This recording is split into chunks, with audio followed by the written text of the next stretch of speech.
Olá pessoal, tudo bem? Eu sou o professor Maicon Silva e esse é o canal Os Experts. É aquele canal que você assiste quando você está desesperado, procurando aprender o que fazer para melhorar o desempenho escolar do seu filho. Então se você é uma mãe, um pai, um tio, um professor que queira ajudar uma pessoa a melhorar o desempenho na escola, assiste esse canal, tá? Já se inscreve, já dá o like aí nesse vídeo, que eu te garanto que aqui você vai entender coisas muito importantes para o desempenho escolar de uma criança.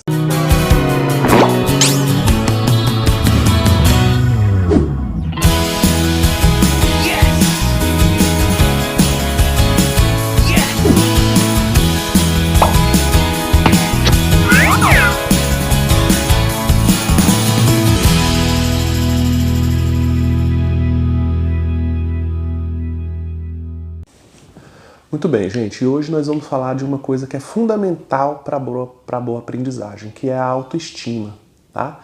E aí, gente, existe na sociedade, no conhecimento leigo, uma noção muito pobre, muito ruim do que é a autoestima, né? O que é a autoestima? Muita gente pensa que ter boa autoestima é se achar bonito.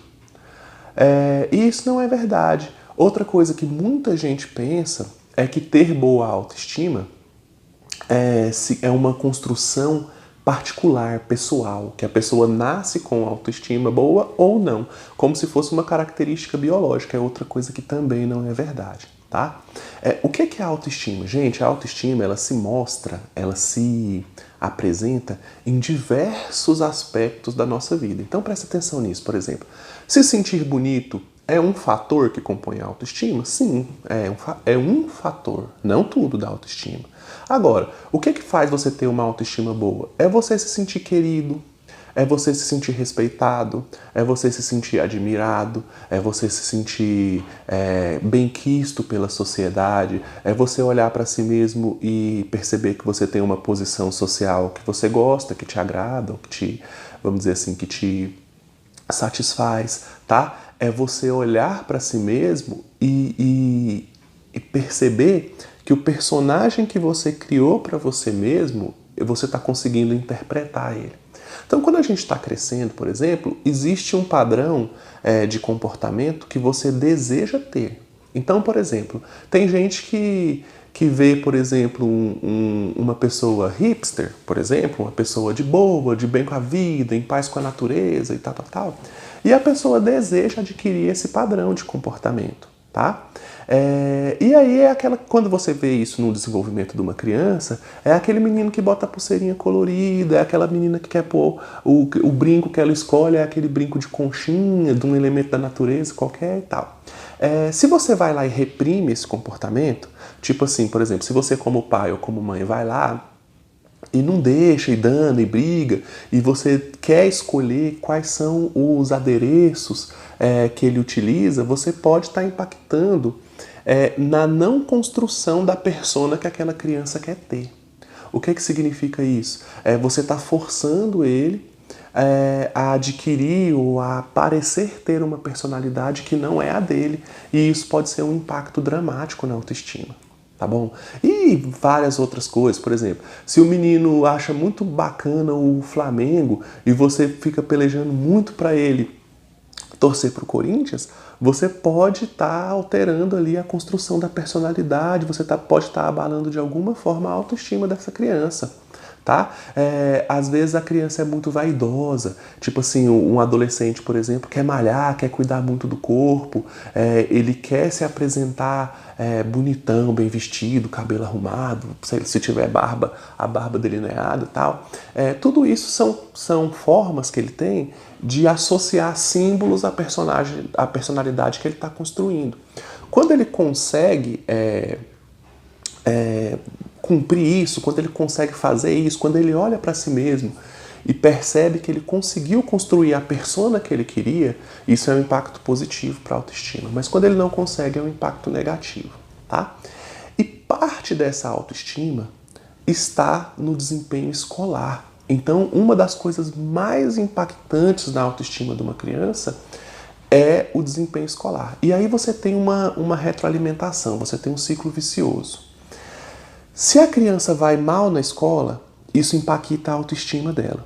E o impacto na autoestima de forma negativa, se a autoestima nesse ponto baixou, essa baixa autoestima ela provoca baixo desempenho escolar. Então percebe que isso é um ciclo vicioso. O aluno tem que se sentir capaz de estudar, capaz de aprender para ter um bom desempenho. Se acontece o mau desempenho, isso impacta a expectativa, a confiança que ele tem em aprender, e isso acaba fazendo com que ele não aprenda mesmo. Então isso é uma coisa que a gente tem que olhar com muito cuidado. Na nossa rotina, trabalhando com ensino individualizado, né, e atendendo centenas de estudantes aí com baixo desempenho escolar, aliás, até milhares, né, a gente percebe muito isso. Muitas vezes a gente recebe adolescentes ou crianças que a única coisa que está atrapalhando o desempenho escolar dela é a autoestima. Então você senta lá com a criança, ensina a fazer um cálculo matemático, por exemplo, e ele vem e te fala assim: professor, mas eu nunca vou dar conta de fazer isso aqui sozinho. Aí você fala assim: mas você entendeu? Entendi. Ué, mas se você entendeu, por que você não é capaz de fazer? Ah, não, porque isso aqui não cabe na minha cabeça. É uma fala que já mostra que a autoestima está abalada. E muitas vezes não tem outro problema associado, é só isso. Só que aí a gente pode cair na armadilha de achar que você vai resolver esse problema só olhando na cara da criança e falando assim: meu amigo, você é capaz, você pode, acredita em você mesmo. Quando a pessoa vem e fala isso para uma criança ou para um adolescente, as intenções são as melhores possíveis. Você está falando uma coisa que você, talvez até uma coisa que você acredite, uma coisa que você está falando para confortá-la. Mas isso por si só não é suficiente.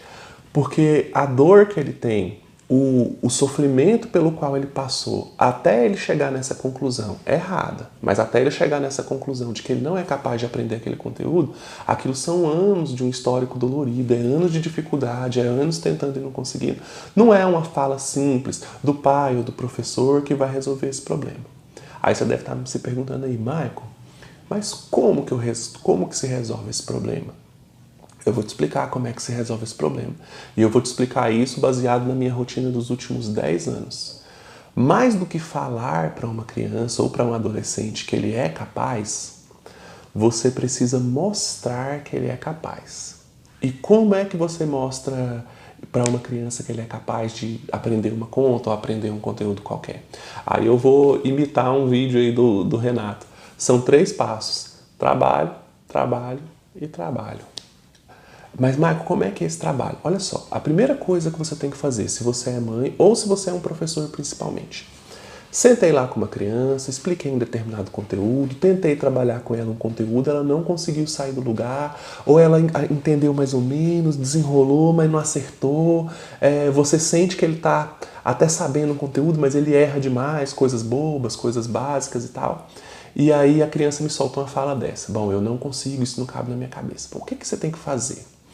Primeira coisa que um professor precisa fazer: iniciar esse conteúdo sempre da coisa mais simples possível até chegar no conteúdo complexo.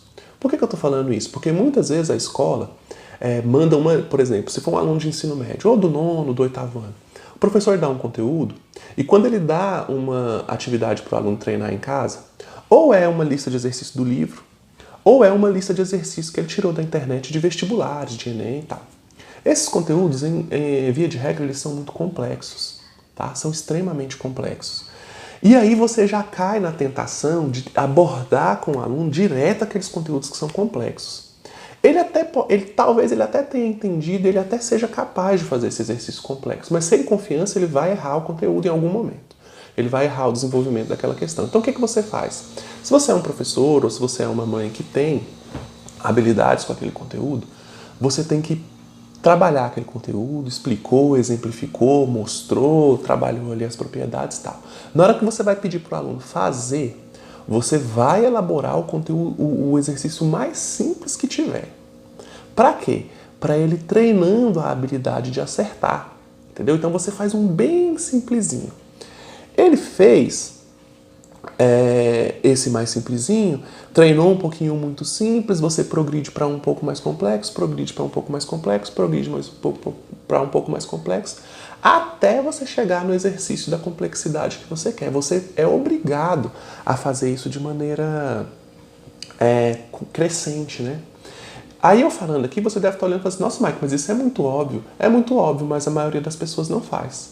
É muito óbvio, mas muita gente faz errado, cai na tentação, vai fazer aula com pressa, por exemplo, você pagou lá uma aula particular, o professor ele sente que ele tem apenas 1 hora para trabalhar aquele conteúdo com o aluno e já cai nessa tentação. Se o aluno ficar tentando e errando aquele conteúdo que é complexo, ele vai errar consequentemente a questão e isso vai frustrar e essa frustração vai piorar ainda mais a autoestima. Então você sempre tem que trabalhar isso de maneira o quê? Crescente, tá? Crescente, esse é o aspecto número 1. Segundo aspecto, que eu já falei em outros vídeos aí para trás, você precisa olhar sempre para o crescimento e não para o resultado puro. Se de uma prova para outra ele melhorou um pouquinho, valorize esse pouquinho que ele melhorou, tá? Em vez de valorizar o resultado puro e simplesmente. Com isso, ele vai adquirindo a confiança, ele vai adquirindo o entendimento de que ele sim é capaz de aprender aquele exercício, tá? Ou de aprender aquele conteúdo, enfim. E com isso ele vai construindo uma autoestima que seja adequada para ele conseguir ter um desenvolvimento e adquirir um bom desempenho escolar. Tudo bem, meninos? Então essas são essas 2 diquinhas que eu quero trabalhar com vocês hoje. Agradeço muito por você ter visto esse vídeo. Se você gostou, dá um like aí, ajuda a gente. Quando você clica nesse joinha aí, o algoritmo aqui do YouTube entende que esse conteúdo é relevante para outras pessoas que têm um perfil parecido com o seu. Então tem muitas mães por aí, muitos pais, muitos professores que talvez precisem ouvir essa mensagem que eu estou passando aqui e esse vídeo não está chegando até elas. Você pode ajudar apenas clicando no joinha. Se você quer aprender a transformar seu filho num aluno nota 10, inscreve aqui nesse canal. Toda quinta-feira tem um vídeo falando do aspecto socioafetivo, como nós estamos falando aqui, e é feito para te ensinar a lidar com isso. E toda segunda-feira tem vídeo falando de técnicas de estudo lá com o professor Renato, tá? Que também é outro aspecto fundamental para você conseguir ajudar seu filho a melhorar. Tá beleza, moçada? Fica com Deus e até o próximo vídeo.